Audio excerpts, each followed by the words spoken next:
Ferrand, sur Europe 1, au cœur de l'histoire.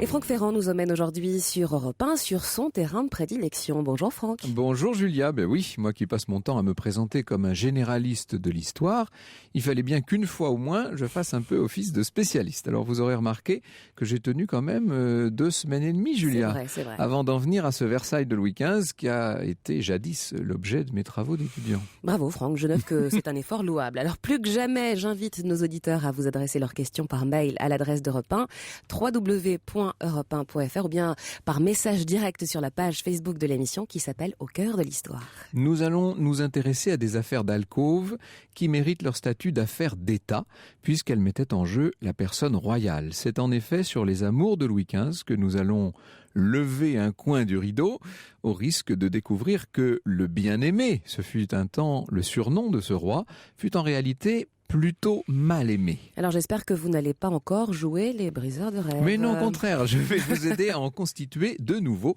des rêves tout neufs.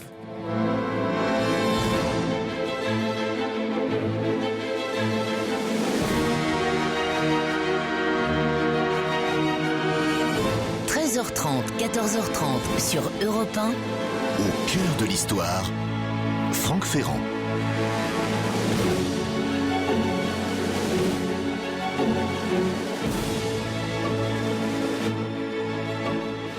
Il pleut sur Versailles, l'eau tombe à verse, ruisselant sur les immenses toitures de plomb façonnées, sur le petit pavé des cours. Tout ça forme un triste et luisant camailleux de gris. Cette pluie se mêle aux larmes sur le visage du roi, un roi vieillissant qui depuis le balcon de son cabinet privé regarde se former le cortège funèbre de celle qui durant 20 ans aura été sa compagne, l'amoureuse, la maîtresse, la confidente, la sœur, la conseillère, la despote aussi sans doute. En ce soir pluvieux et venteux d'avril 1764, il est 6 heures, nous dirions-nous il est 18 heures. Je ne sais pas pourquoi d'ailleurs on a adopté ces mœurs anglo-saxonnes peu à peu. Moi non plus, on se renseignera. Le corps de Madame de Pompadour quitte donc Versailles pour gagner la dernière demeure de la marquise, le couvent des Capucins de la place Vendôme à Paris. Louis XV s'appuie au bras de son valet de chambre, un dénommé Champlot. Le monarque ne prête aucune attention aux intempéries, il est comme magnétisé par le cortège qui s'ébranle sous les bourrasques et va finir par disparaître là-bas au fond sur l'avenue de Saint-Cloud. Je cite le mémorialiste du fort de Cheverny. Le roi rentre alors dans l'appartement. 2 grosses larmes coulaient encore le long de ses joues et il ne dit à Champlot que ce peu de mots. Voilà les seuls devoirs que j'ai pu lui rendre. Un roi de France, en effet, ne pouvait assister aux obsèques d'un particulier, ainsi en avait décidé la sacro-sainte étiquette. Ce soir-là, très certainement, Louis XV a plongé dans ses souvenirs et il s'est revu de 20 ans plus jeune, lorsqu'il courait le cerf en forêt de Sénart et croisait régulièrement sur le passage des chasseurs vers la croix de Villeroy, une très belle jeune femme, drapée tantôt de rose dans un phaéton bleu, tantôt de bleu dans un phaéton rose, si l'on en croit la tradition. Un phaéton, vous savez, c'était une espèce de petite voiture légère, tirée par un seul cheval, l'équivalent de notre coupé sport d'aujourd'hui. Renseignement pris, cette beauté forestière était Madame Lenormand d'Étiolles, née Jeanne-Antoinette Poisson, la nièce inoubliable pour peu que vous l'ayez aperçue, d'un des propriétaires du coin. La vérité, c'est que la belle Jeanne-Antoinette ne s'est pas retrouvée là par hasard. Sa rencontre avec le roi s'effectue en réalité sous haute surveillance et il y a là derrière tout un groupe d'intérêts qui en coulisses organisent cette histoire d'amour. Et oui, lorsqu'on est roi de France, on n'a pas droit aux amours anonymes. Vous m'avez bien compris. Derrière cette jeune femme se cache en fait tout un lobby, si vous me passez l'anachronisme, un lobby de la haute finance parisienne animé par les puissants frères Paris. Évidemment, ça casse un peu la romance, mais il faut que vous compreniez que rien de ce qui touche donc au roi n'est innocent et que si Jeanne est un morceau de roi, comme on dit, eh bien elle sera forcément entourée, guidée, financée, protégée. Elle est sous influence. À l'époque, Louis XV a 32 ans. Il est marié depuis près de 20 ans à une femme plus âgée. La reine Marie Leżinska a presque 7 ans de plus que son mari. Elle lui a donné 10 enfants. Alors, évidemment, par la suite, Louis XV a eu tellement de maîtresses, on a tellement parlé de ses amours plus ou moins licites, on a fini par oublier que pendant des années, il était resté tout à fait fidèle à Marie Leżinska. En vérité, c'est plutôt elle qui, fatiguée d'être toujours enceinte, a fini par, non pas lui fermer sa porte, mais le décourager un peu, sous toutes sortes de prétextes d'ailleurs. C'est à ce moment-là que le jeune monarque a renoué avec la tradition royale et qu'il s'est choisi des favorites. Il a commencé par le faire assez timidement. C'est d'ailleurs une chose amusante que de constater que les 4 premières maîtresses officielles de Louis XV étaient 4 sœurs, dites-moi. 4 des 5 filles du marquis de Mayinel. Sur Europe 1, Franck. C'est un tout petit extrait. C'était Anacréon, une pièce qui a été créée par Rameau pour Madame de Pompadour d'ailleurs et pour son théâtre des petits cabinets. Pour l'instant, on n'en est pas encore là. On est dans les premières amours de Louis XV. Alors c'est un peu comme une comptine, comme une ritournelle. Je vous dis 4 sœurs. Alors la première sœur, Louise, Madame de Mailly, devient la maîtresse du roi en 1733, et elle sera sa favorite officielle en 36. Du coup, elle fait venir à la cour sa sœur cadette, Pauline. Trop gentille Louise, ou trop bête, diraient certains, arrive ce qui devait arriver. La deuxième sœur, donc Pauline, comtesse de Vintimille, ne tarde pas à supplanter Louise. Seulement, à ce moment-là, le roi est déjà en train de lorgner sur la jeune Diane. La troisième sœur, Diane, duchesse de Lauragais, ne sera en fait qu'une passade pour le roi. Du reste, Louis fait un enfant à Pauline, mais la pauvre Madame de Vintimille meurt en couche en donnant au roi un fils, le futur marquis du Luc. Le roi est désespéré et du coup, il rappelle la gentille Louise qui, une fois ne lui a pas suffi à croire, Louise rappelle auprès d'elle sa plus jeune sœur cette fois. La quatrième sœur, Marie-Anne, marquise de la Tournelle, elle sera faite duchesse de Châteauroux. C'est elle qui aura le plus d'éclat des 4 sœurs. Elle enflamme vraiment le cœur du roi. Elle connaît une grande faveur jusqu'à ce que le roi, en 1744, ne tombe malade.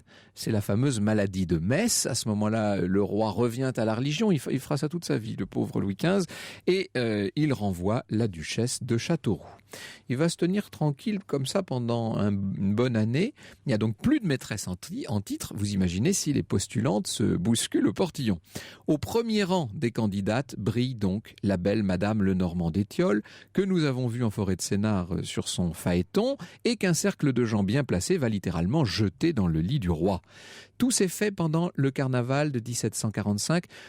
Vous savez, carnaval, c'est important, c'est la période des bals masqués, dont le célèbre bal des Ifs donné dans la Grande Galerie de Versailles pour le mariage du dauphin.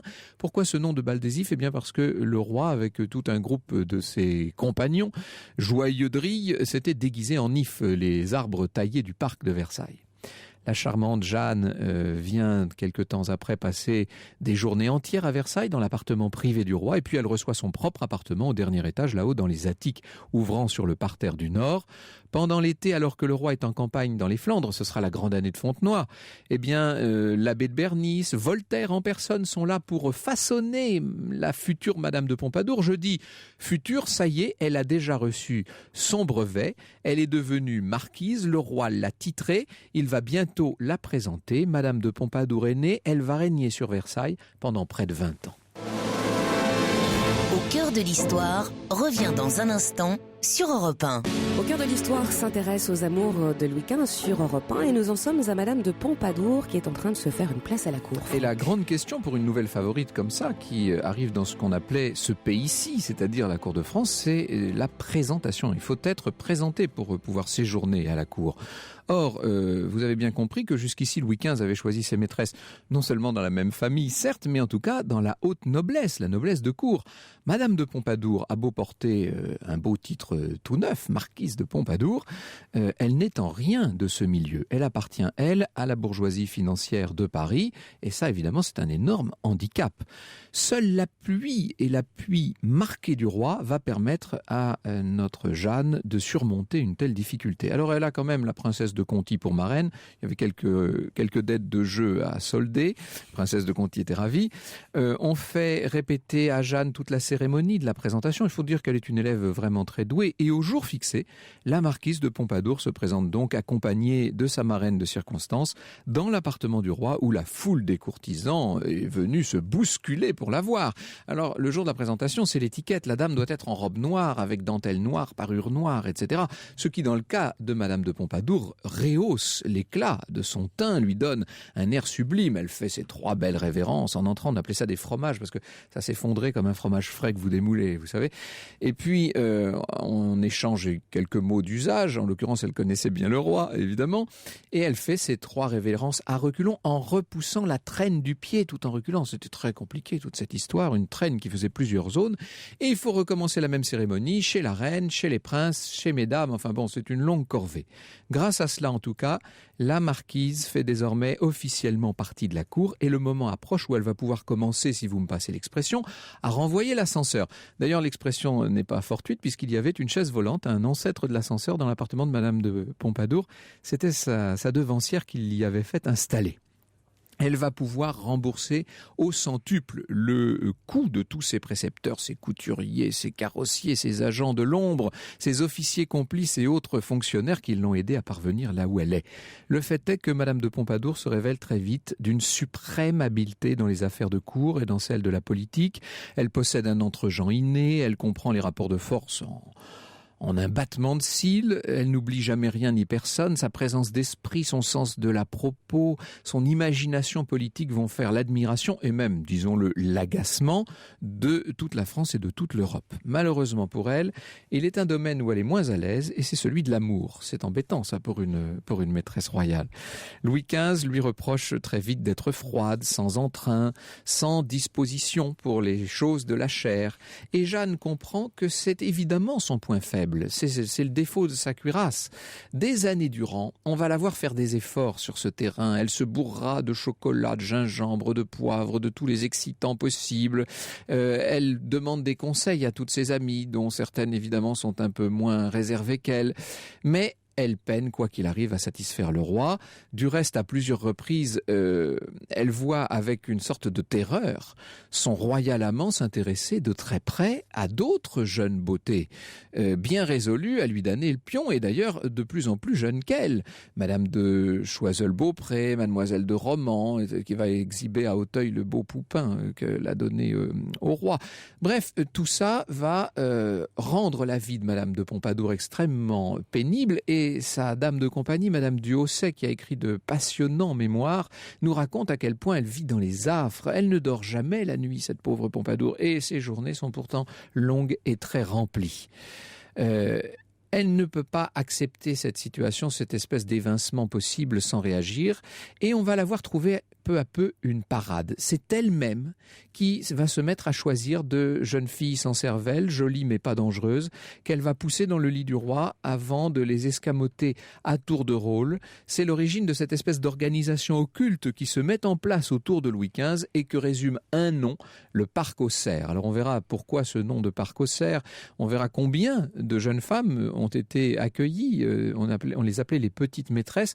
Nous étudierons tout cet aspect-là dans la deuxième partie de l'émission. Les petites maîtresses, c'est le nom que la chronique plus tard a donné à ces jeunes filles qui donc se sont succédées dans l'alcôve de Louis XV sans accéder évidemment au titre envié de favorite. Voici ce que le marquis d'Argenson, fort méchante langue et fort aigri, mais souvent pas mal renseigné, voici ce que d'Argenson écrivait dans son journal à la date du 20 février 1756. Je le cite. Le roi se livre à la nature et cherche à se ragoûter par de petites filles très neuves qu'on lui fait venir exprès de Paris. Il se pique d'emporter des putains de 15 ans. On lui amena il y a quelques jours une petite fille de cet âge qui était à peine vêtue. Il s'enrhuma à la poursuivre dans le lit et hors du lit. Cependant, il fait du bien à ces petites créatures, et s'il se comporte en paillard, il ne fait rien en ceci contre l'honnête homme. Évidemment, rien de ce qui touchait au roi de France, à commencer par ses faiblesses grandes ou petites, n'était laissé au hasard. Et je vous l'ai dit, toute une organisation, un système se met en place qui ne va pas manquer, évidemment, de jouer un rôle politique. La plus célèbre des jeunes créatures qui vont faire la gloire ou la célébrité sulfureuse du parc Auxerre, l'une des rares en tout cas sur lesquelles nous possédions des éléments tout à fait tangibles, s'appelait Marie-Louise O'Murphy. La cour devait la surnommer Sirette et la ville, ce qu'il y a de renseigné en ville, l'appellera Morphise. C'était une jeune fille d'origine assez obscure et qui avait été soigneusement recrutée pour son rôle. Je reviendrai là aussi tout à l'heure sur son parcours étonnant, singulier comme on disait alors, avec l'aide d'un de mes invités qui s'est fait le biographe de la charmante Louison, en même temps que l'analyste aigu du parc Auxerre. Au cœur de l'histoire revient dans un instant sur Europe 1. Au cœur de l'histoire vous plonge aujourd'hui sur Europe 1 au cœur des amours de Louis XV, Franck. Et oui, et rappelez-vous, nous revenons, Julia, sur la première scène de cette émission. Nous étions le 17 avril 1764 au moment où avaient lieu les obsèques de la marquise. À l'époque, quand on disait la marquise sans préciser, c'était évidemment la marquise de Pompadour. Alors, quelque temps, pendant un moment après la mort de Madame de Pompadour, Louis XV va s'afficher, si j'ose dire, en célibataire. C'est le temps d'un deuil difficile, le temps aussi peut-être de goûter à sa nouvelle liberté, car elle n'était pas de tourpeau, Madame de Pompadour, d'un point de vue intellectuel et politique. Il faut dire que les maladies et les morts successives du dauphin Louis, de la dauphine Marie-Joseph, de la reine Marie Leginska elle-même, ne créaient pas vraiment à la cour une ambiance favorable à l'affichage d'une nouvelle liaison. Tout de même, on a vu le roi passer du temps avec la comtesse de Serran. Il s'entretenait doucement avec elle pendant des soirées entières, comme il l'avait fait alors au tout début de son règne, quand il était tout jeune homme avec la vieille comtesse de Toulouse. Tout ça très platonique. Ça ne l'empêchait pas, évidemment, de continuer à fréquenter le parc Auxerre, et après la mort de la reine, il a même été question de remarier le roi. Le grand ministre Choiseul, qui était une créature de la défunte Pompadour, et l'artisan zélé de l'alliance autrichienne, passionnant, c'était ce retournement d'alliance au milieu du XVIIIe siècle, on en dira aussi un mot tout à l'heure.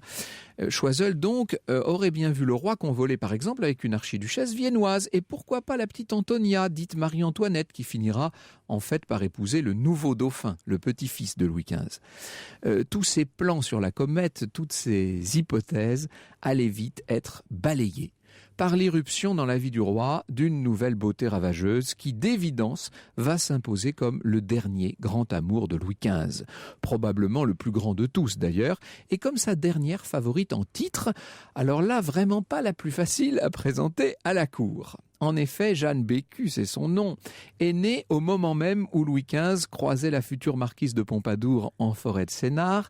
Nous verrons tout à l'heure, avec sa dernière biographe en date, qui étaient vraiment les parents de la jeune fille. À 20 ans, elle fait la connaissance d'un certain Jean-Baptiste du Barry, qui est, disons-le tout net, un débauché. Il faut quand même resituer ça. On est en plein dans le Paris libertin des années 1760. Ce Paris qui a servi de cadre aux liaisons dangereuses de Coderlo de Laclos. À l'époque, les Merteuil et autres Valmont foisonnent, et même des personnages moins recommandables encore si c'est possible. Et du Barry en fait partie. C'est un petit gentilhomme de la région de Toulouse. Son industrie, c'est de livrer des tendrons plus ou moins candides à de riches et puissants seigneurs qui en font leur délice moyennant rétribution. Le roué, comme on l'appelle, n'est ni plus ni moins qu'une sorte de proxénète de haute volée. Il recrute d'autant plus aisément la belle Jeanne qu'elle est déjà habituée de la maison de luxe de la Gourdan, qui est une des plus célèbres tenancières de son époque. On a l'impression de revenir presque une semaine en arrière. Là. C'est vrai. Alors il faut vous dire qu'elle a commencé, notre future Madame du Barry, vous avez bien compris, comme vendeuse chez l'habit, le marchand de mode le plus chic, et que de fil en aiguille, si j'ose dire, elle a fini par louer ses charmes à quelques personnages de haut rang, et notamment au très débauché maréchal et duc de Richelieu, le petit-neveu du fameux cardinal, qui est un des grands personnages de la cour, puisqu'il occupe la charge extrêmement prestigieuse de premier gentilhomme de la chambre du roi. Oh, c'est un bon papy, hein, il est plutôt gentil avec son phare, sa poudre et ses décorations, il se fait appeler Papa Maréchal, vous voyez le genre. Or, dans le courant de l'été 1768, le maréchal de Richelieu, qui est de mèche avec le roué du Barry, et avec l'incontournable Lebel, retenez bien ce nom, c'est le premier valet de chambre du roi et c'est son entremetteur attitré, ce joli trio donc décide de faire un coup. Ils vont pousser la sublime Jeanne dans les bras de sa majesté, avec l'espoir d'en faire sa maîtresse et, en tout cas pour Richelieu et pour ses amis, d'en tirer un certain nombre d'avantages.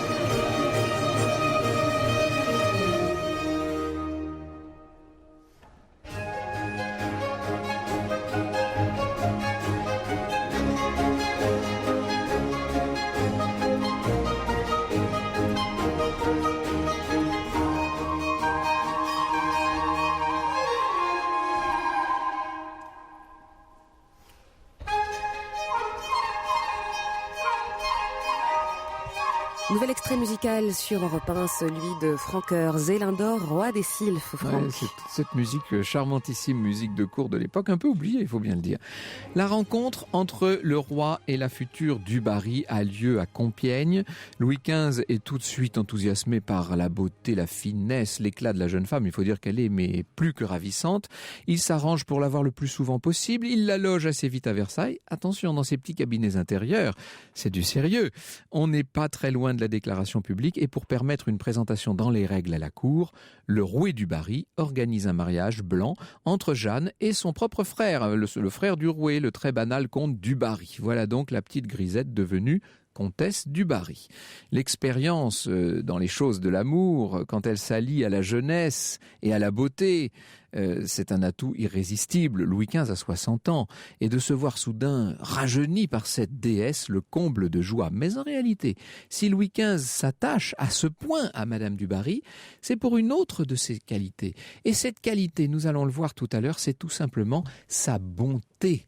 Pour le reste, elle est évidemment la beauté personnifiée, un visage ovale d'une perfection rare, le front haut, le nez charmant, des paupières largement fendues en amande avec des yeux bleus à vous renverser, un menton, nous dit un contemporain, je cite, formé par la main de l'amour. Et puis un corps de rêve à la fois souple, musclé sous la peau la plus soyeuse qu'on ait jamais vue, des jambes, des hanches, une cambrure de rein unique et puis des seins si parfaits qu'ils sont restés célèbres. Madame du Barry n'est pas toujours nue, elle sait s'habiller et même elle sait bien s'habiller puisqu'elle va jusqu'à bouleverser la mode.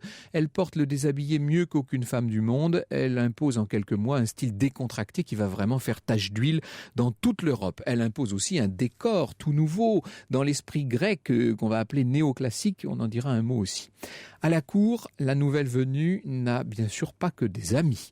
À partir de 1768, elle aura même comme principal ennemi la jeune archiduchesse Marie-Antoinette, qui a épousé donc le dauphin de France.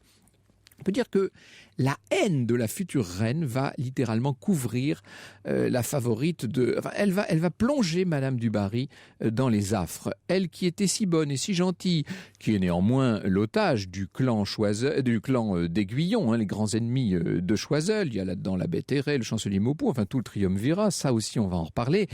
Cette pauvre Madame du Barry qui se voulait innocente, quasiment candide, voilà qu'elle doit faire ses premiers pas dans un monde d'une dureté folle, jusqu'à ce que la mort de Louis XV, et ça c'était tout le paradoxe des situations de favorite en titre, c'est qu'au moment où le roi meurt, eh bien tout s'écroule en même temps. C'est ce qui va arriver à Madame du Barry, mais elle vivra encore longtemps après la mort de Louis XV, jusqu'à la Révolution, dont elle sera, vous le savez, une héroïne malgré elle. Et bien tout de suite, Franck Ferrand pour la partie magazine de votre émission, 14h sur Europe 1.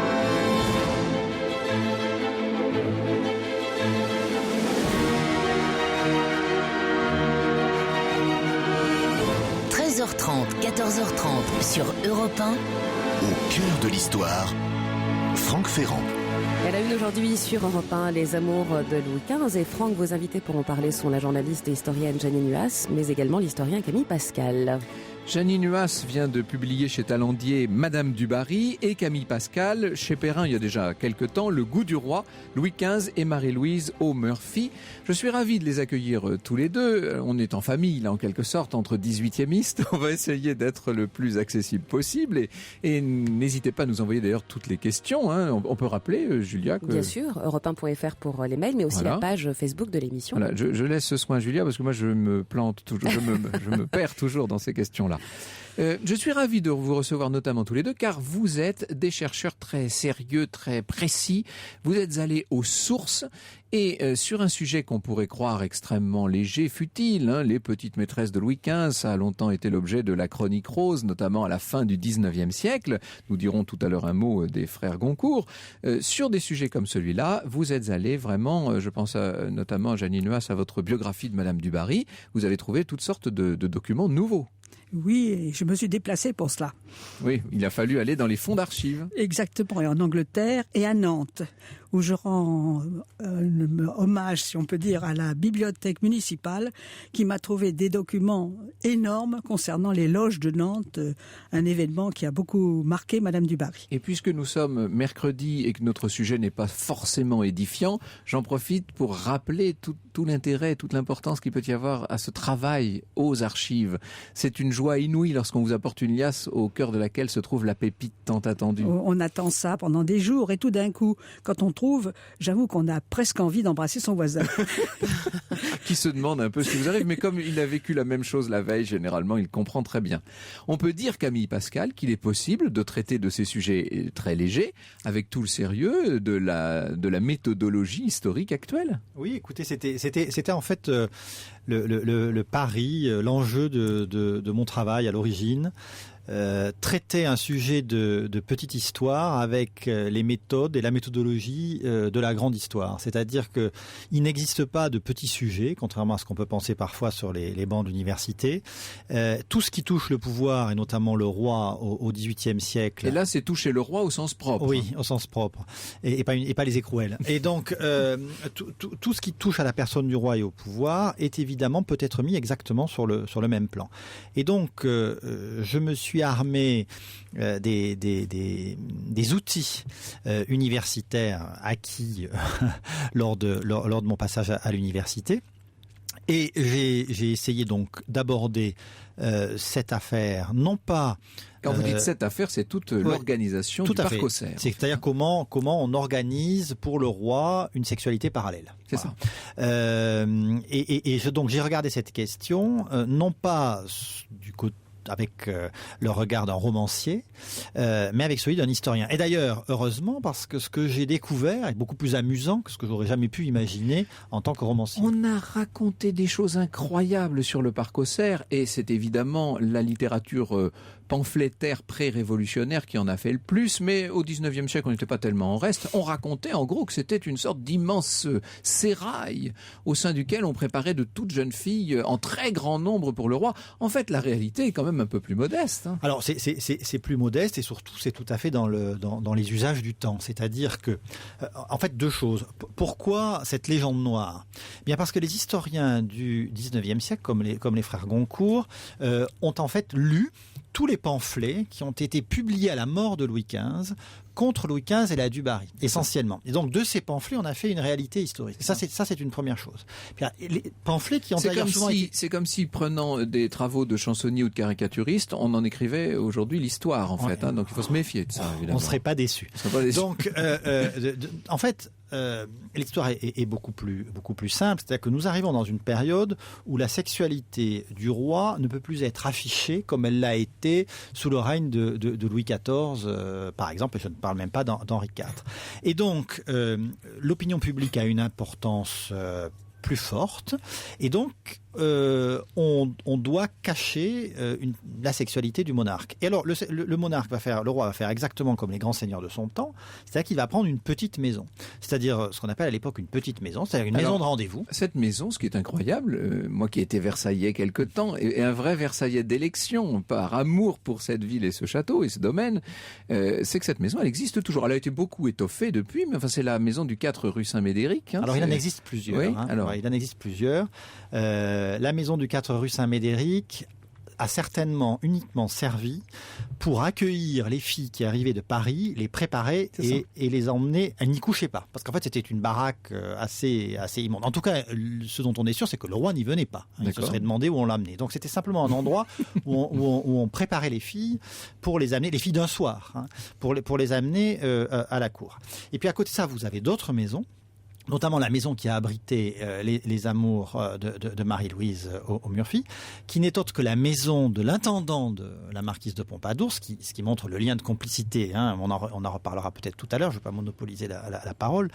Donc, cette maison existe toujours. Et puis, j'ai identifié depuis un certain nombre de maisons dans lesquelles on plaçait les filles. Alors, il faut juste dire que c'est un quartier, en fait, assez excentré, où il y a des maisons au milieu de jardins, et où le roi louer ou acheter avec sous des prête-noms des maisons. Et là, on y logeait une fille. On l'appelle le parc aux cerfs parce que du temps de Louis XIII et au début du règne de Louis XIV, c'était l'endroit où se trouvait tout simplement le parc aux cerfs. En fait, c'était la réserve de gibier. Voilà. Et en fait, quand Versailles s'est trouvé trop à l'étroit dans ses dimensions du XVIIe siècle, on a loti ce quartier.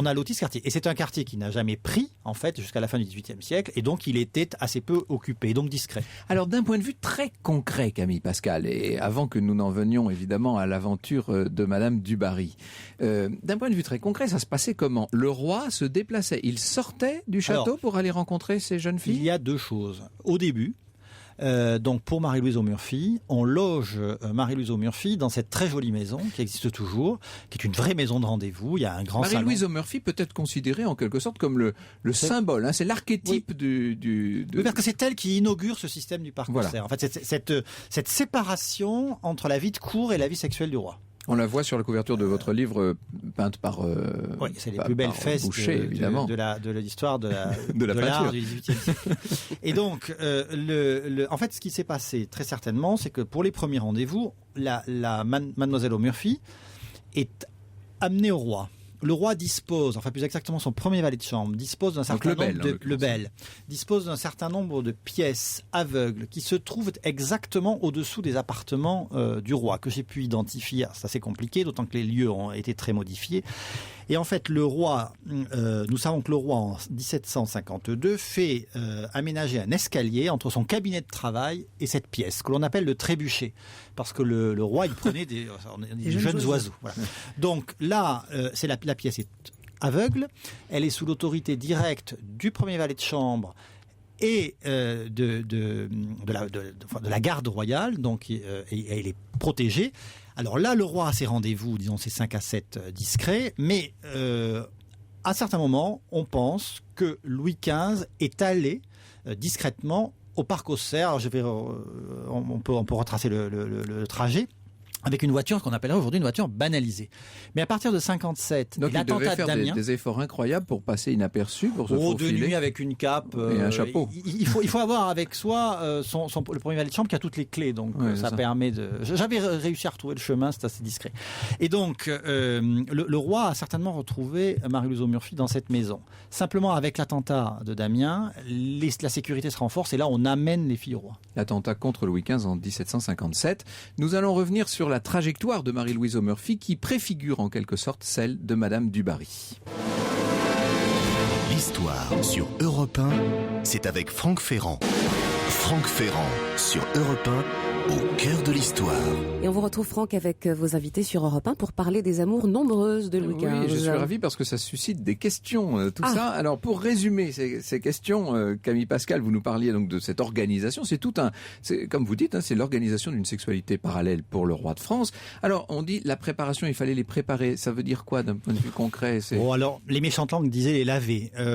En fait, simplement, d'abord, il fallait les trouver. Oui. Il fallait les trouver dans des mauvais lieux, c'est-à-dire dans les bordels. Alors, le problème, c'est que le roi ayant peur des maladies vénériennes, il fallait trouver des jeunes filles qui étaient peu utilisées. Et donc, là, il fallait envoyer des gens de connaissance. Et c'est pour ça que le peintre Boucher, notamment, qui a peint beaucoup de peintures religieuses, mais qui les trouvait les modèles dans les mauvais lieux, avec Casanova. Enfin bon, il y a tout un. On peut imaginer ensuite qu'on les préparait, c'est-à-dire qu'on les coiffait, on les habillait, on leur donnait 2-3 leçons de maintien. Alors parfois on leur expliquait qu'elles allaient rencontrer le roi, parfois que c'était un gentilhomme. Enfin, on disait un grand seigneur polonais. Oui. Et puis, on imagine qu'elles ne faisaient pas ça gratuitement, ni elles ni leur famille du reste. Ah non, personne. Donc la gratuité n'était pas une notion de cours. Donc, en effet, on monnayait ces filles auprès des familles. Alors, en général, c'est des familles pas très recommandables. Hein. Le marquis d'Argenson que vous citiez tout à l'heure disait de la mère de Marie-Louise O'Murphy, Madame Morphise, puisque c'était, a vendu le pucelage de chacune de ses filles lorsqu'il était arrivé à maturité. Donc, voyez, c'est assez. On appelle un chat au XVIIIe siècle. Et je mets pas la fausse. C'est beaucoup d'argent, hein, quand même. Oui, alors selon les sources, et notamment les sources policières, la transaction se serait élevée selon les sources, entre 7 et 15 000 livres, ce qui nous met entre 100 et 150 000 euros aujourd'hui. Oui, donc voilà, c'était une très bonne affaire pour la famille en question, qui justifiait assez que la jeune fille ne se montre pas si sage, finalement. Mais je crois et alors après, une fois que, parce que souvent les jeunes femmes finissaient enceintes. Oui, alors je crois surtout qu'il faut essayer d'éviter de juger l'histoire du XVIIIe siècle avec la moralité du XXIe siècle. Pour ces jeunes femmes, le roi est une sorte de personnage quasi divin, et nous sommes dans des situations sociales qui s'apparenteraient peut-être aujourd'hui à des pays sous-développés, et pour une jeune femme accéder comme ça au roi, au-delà de la force symbolique, il n'y a pas une question là de volonté, pas de volonté, enfin, on est face à voilà, une personnalité quasi divine, un demi-dieu, c'est ce qui est d'ailleurs écrit à l'époque. Et donc c'est aussi pour elle et pour sa famille l'assurance de sortir de sa condition, voire de la franche misère. Donc voilà, il faut replacer dans un contexte bien particulier qui est celui de la France d'Ancien Régime. Elles sont dotées par la suite. Qu'est-ce qu'il advient de toutes ces jeunes femmes ? Écoutez, comme vous citiez tout à l'heure le texte, si le roi agit en paillard, du moins ne fit-il rien contre le gentilhomme. Bon, donc ces jeunes femmes, alors les enfants n'étaient jamais reconnus. Ça, le roi ne tenait pas à semer des bâtards qui pourraient avoir des prétentions ensuite à la couronne, mais il dotait puisque Marie-Louise a reçu 200 000 livres, ce qui nous met autour de 2-3 millions d'euros au jour d'aujourd'hui. Alors je disais qu'il existe un parallèle entre le parcours de Marie-Louise O'Murphy et celui de Jeanne du Barry. En fait, qu'est-ce qui fait, Jeannine Huas, qu'est-ce qui pourrait expliquer que Madame du Barry n'ait pas été une fille de plus au Parc aux Cerfs, une des petites maîtresses supplémentaires? Comment elle a-t-elle atteint ce statut tout à fait extraordinaire et envié de favorite en titre?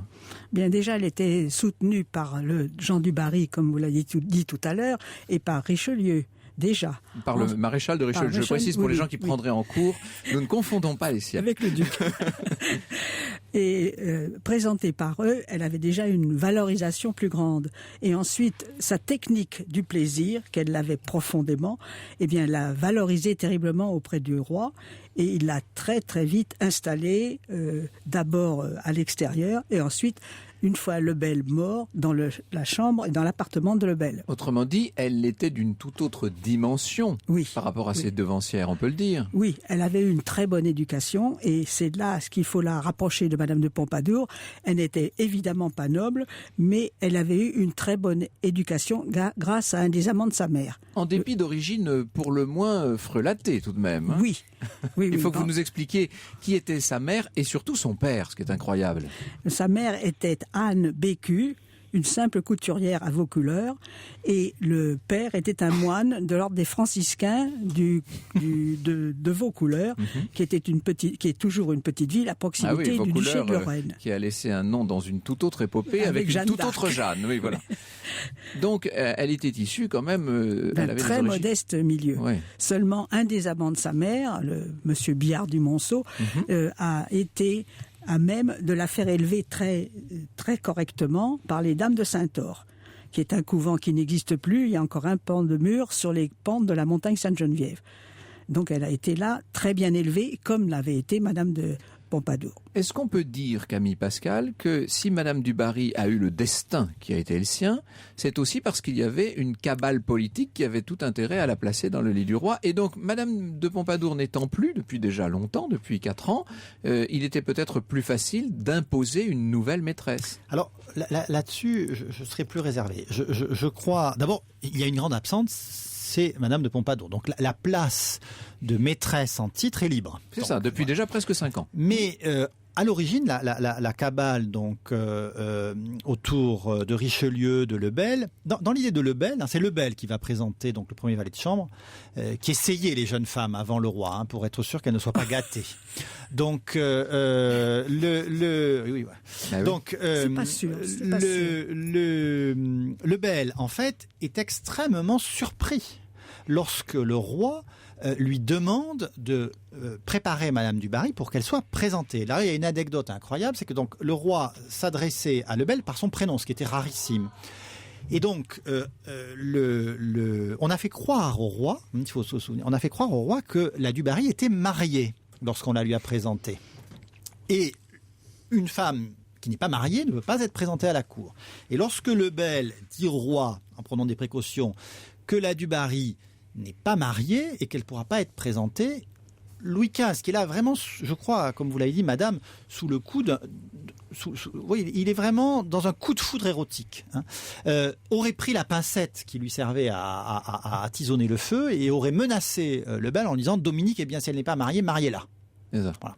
Donc, on prétend que le bel a été tellement ému de cette réaction du roi qu'il en est mort. Il a eu une crise et il est mort quelques jours après. Et il est mort à Compiègne. Il a été choqué par cette colère. Oui. Ça rappelle sur un tout autre plan la colère de Louis XIV envers Louvois après l'incendie du Palatinat. Il y a cette histoire de pincettes et de chenets qui m'y fait songer.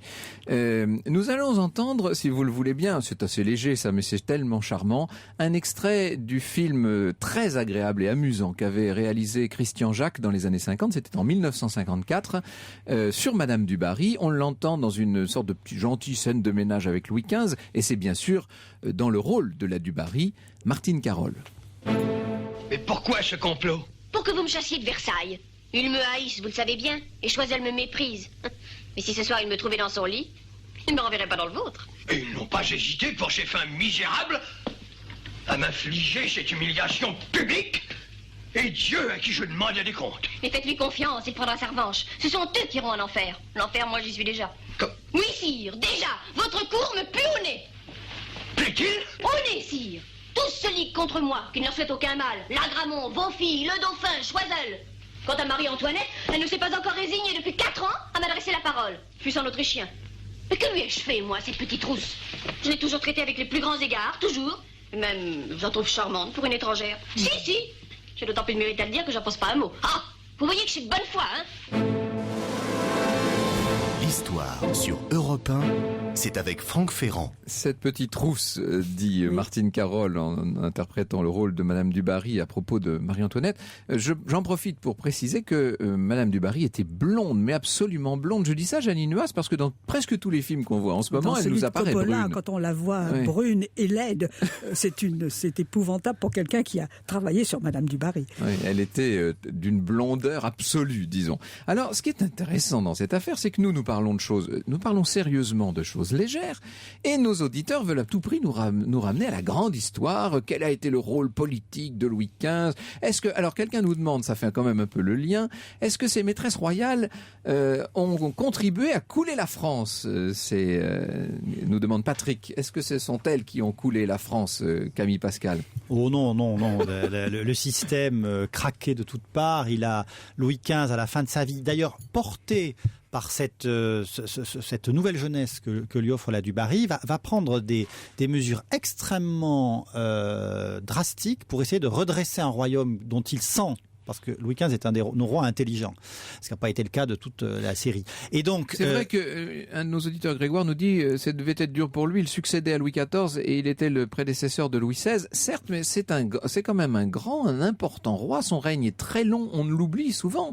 Louis XV règne quand même de 1715 à 1774. C'est très important. Et dans les dernières années de son règne, d'ailleurs, donc aidé par la du Barry, il va confier à Maupoux, à la Bétéré, des réformes extrêmement drastiques, et alors qui seront abandonnées complètement par Louis XVI. Et très curieusement, la France de Napoléon, c'est ni plus ni moins que la reprise dans les cartons de l'équipe de Louis XV des réformes qui avaient été engagées. Je suis tout à fait de votre avis. C'est grâce au fait que Louis XV était fort amoureux et que Madame du Barry n'avait pas l'emprise de Madame de Pompadour sur les affaires de l'État, qu'elle l'aimait véritablement et qu'elle l'aidait dans son travail, dans sa conception que justement Louis XV a pu donner toute la puissance voulue à Maupoux, à la Bétéré. Alors, quand Louis XV meurt en 1774, Madame du Barry est bien sûr exilée, elle sort de la cour. On l'envoie pendant 1 an au couvent, et puis Louis XVI est quand même assez gentil.